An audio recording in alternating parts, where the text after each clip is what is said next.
Hi hello welcome to tag Telugu. This is Nani. ఈరోజు కొత్త కంటెంట్తో మీ ముందుకు వచ్చేసాను. అదేంటనుకుంటున్నారా? త్రివిక్రమ్ గారు అండ్ అల్లు అర్జున్ గారి కాంబినేషన్లో 4వ సినిమా రాబోతుంది. దాని గురించి మాట్లాడుకుందాం.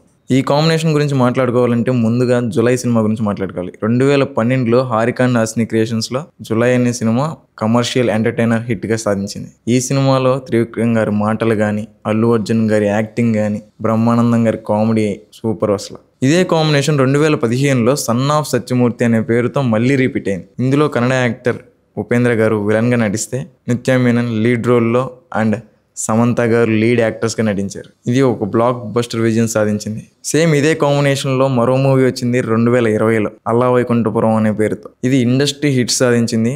More than 250+ crores. దీనికి మ్యూజిక్ అందించింది ఎస్ఎస్ తమన్ గారు. ఆ పాటలు అయితే మనం ఇప్పటికీ వింటూనే ఉంటాం. ఎంత బాగా రీచ్ అయినాయో మీకే తెలుసు. ఇప్పుడు 4వ సినిమా రాబోతుంది. అల్లు అర్జున్ గారు అండ్ త్రివిక్రమ్ గారి కాంబినేషన్లో ఒక మైథలాజికల్ మూవీ. దీనికి ప్రొడ్యూస్ చేస్తుంది హారిక అండ్ హాసిని క్రియేషన్. ఈ మూవీ పైన మంచి ఎక్స్పెక్టేషన్స్ పెట్టుకోవచ్చు ఫ్యాన్స్ అందరూ. ఎందుకంటే గతంలో కాంబినేషన్లో వచ్చిన ఈ 3 సినిమాలు కూడా బ్లాక్ బస్టర్ సాధించినాయి. సో ఈ సినిమా మీద హై ఎక్స్పెక్టేషన్స్ ఉండొచ్చు అనుకుంటున్నాను. ఎందుకంటే ఇప్పుడు అల్లు అర్జున్ గారు పాన్ ఇండియన్ మూవీస్ చేస్తున్నారు. పుష్ప 2 రాబోతుంది. పుష్ప 2 తర్వాత త్రివిక్రమ్ గారు అండ్ అల్లు అర్జున్ కాంబినేషన్లో వస్తున్న 4వ సినిమా. ఎక్స్పెక్టేషన్స్ ఇంకా ఏ రేంజ్లో ఉంటాయో మీకే తెలుసు. మేబీ సెప్టెంబర్ ఆర్ అక్టోబర్లో ఈ పూజా సెరమనీ జరగచ్చు.